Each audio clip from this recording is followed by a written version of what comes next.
يسعد أوقاتكم حبايب قلبي، إن شاء الله تكونوا بألف خير. عذرا على التأخير. إن شاء الله كل عيد أنتوا وعيالكم وأهلكم بخير، كل سنة وأنتوا سالمين، والله يرحم الأموات.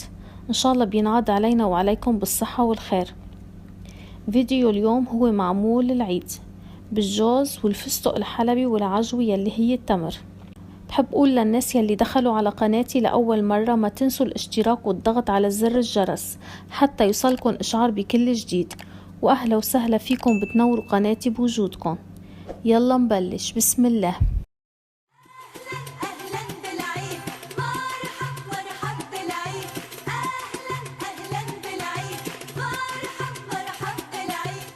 بتختلف طرق المعمول، بس أنا هلأ رح أعمله على الأصول، وإن شاء الله بالأيام الجاية بعمله بالطرق التانية. كيلو سميد فرخة، فرخة يعني ناعم مش خشن. منضيف عليهم ملعقة صغيرة محلب، وإذا بتحبوا هيدا الشي اختياري فيكن تضيفوا حليب بودرة تقريب 4 ملاعق. منضيف عليهم كوبان من السمنة، يفضل السمنة تكون سمن بقري نوعية جيدة.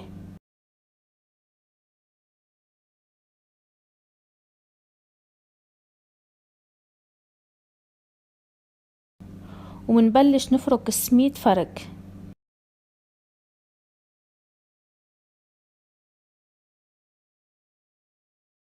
منضل نفرك حتى نتأكد حبات السميد شربت كمية السمنة كلها.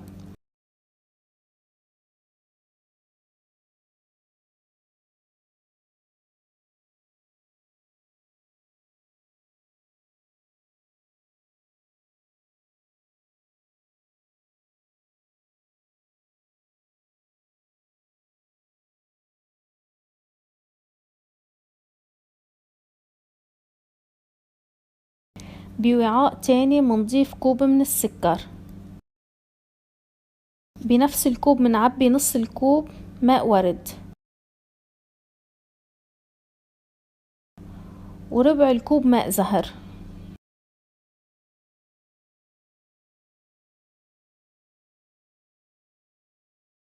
ومنضيفهم على السكر، ومنحرك السكر حتى يدوب.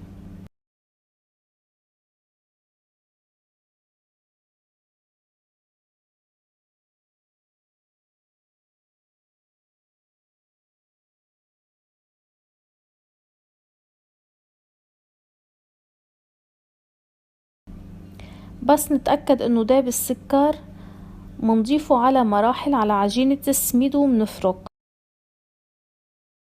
ومنفرك بإيدنا حتى تتشرب السميد كل الكمية.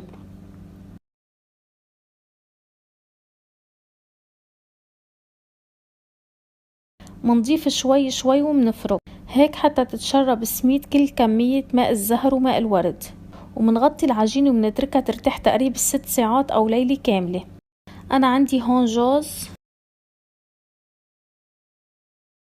رح كته بالسكين كت، فيكن تطحنوه بالمونينكس إذا بتحبوه ناعم، بس أنا بحبه يكون حبة الجوز مبينة، لهيك بفضل كته كت.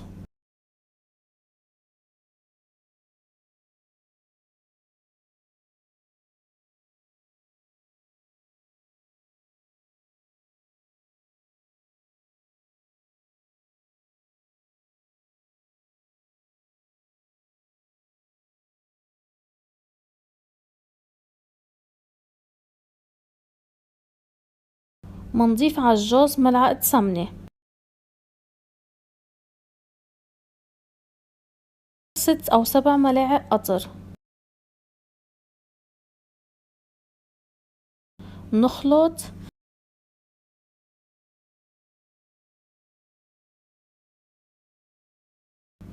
ملعقتين ماء ورد وملعقتين ماء زهر،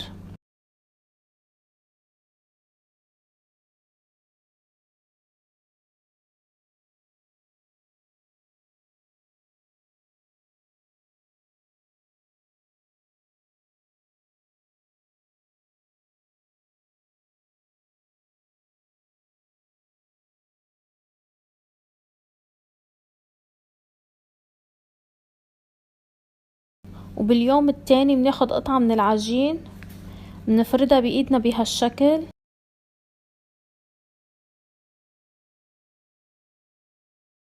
ومنحط بقلبها ملعقة جوز. المفروض العجينة تكون تقريبا قد الحشوة، ومنسكر العجينة عليها بهالشكل.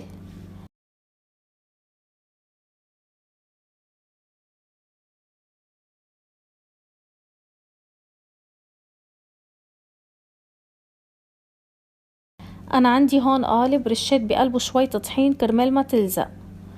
منحط العجينة بقلبه ومنكبسها ومنخبط القالب وبتنزل القطعة بهالشكل. شوفوا ما شاء الله الشكل. ومنكفي بنفس الطريقة كل الكمية.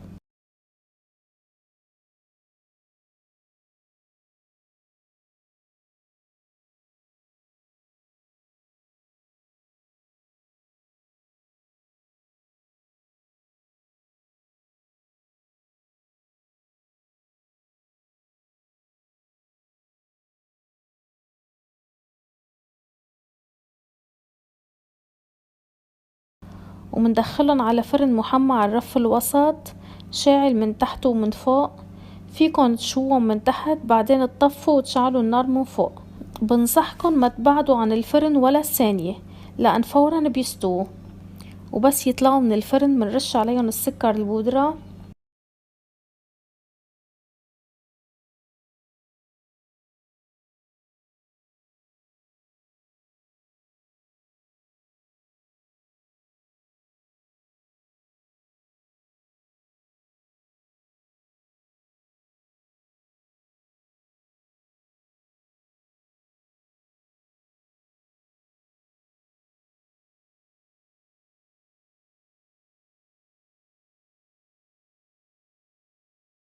وهلأ رح أعمل بتمر. إذا بتحبوا فيكن تضيفوا على التمر قرفة مطحونة أو هال مطحون. عندي هون قالب خشب رشيت عليه شوية طحين كرمال ما تلزق العجينة. منشيل قطعة من العجينة منفردها بإيدنا بهالشكل، ومنشيل قطعة من التمر. يفضل قطعة التمر تكون قد قطعة العجين.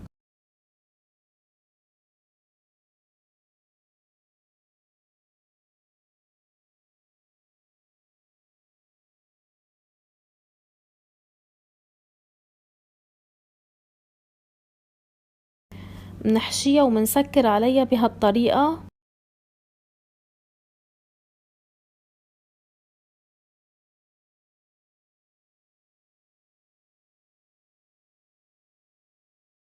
ومنحطها بالقالب ومنكبسها.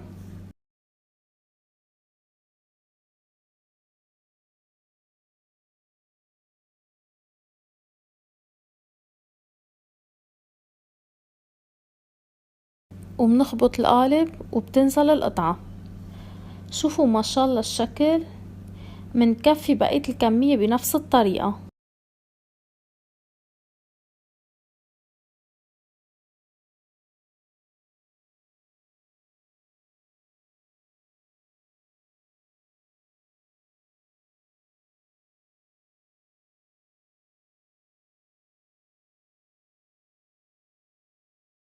وعملت هون فستق حلبي. حشوة الفستق الحلبي بنفس طريقة الجوز. ماء زهر، ماء ورد، سمنة، قطر.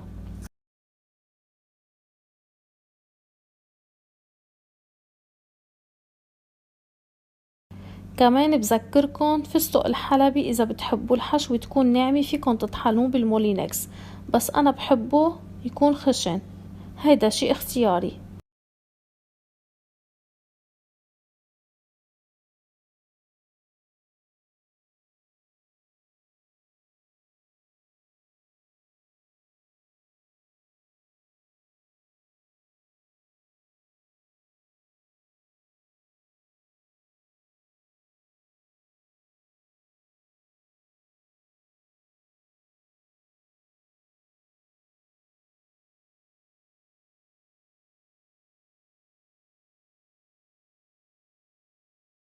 وهيك منكفي بقية الكمية بنفس الطريقة.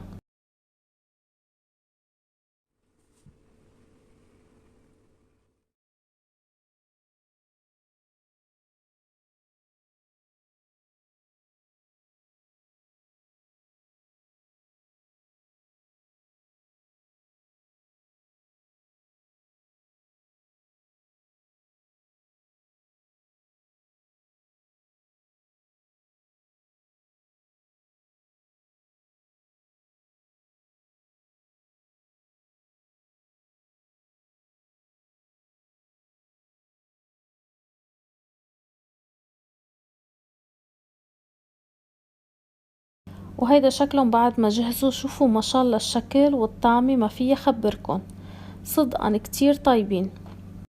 بنصحكن تجربوها بنفس المقادير. وبدي اعمل كمان معمول بسميد وطحين.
اذا عجبكم الفيديو ما تبخلوا علي بتعليق حلو حتى تضل اتشجع ونزللكم وصفات طيبة.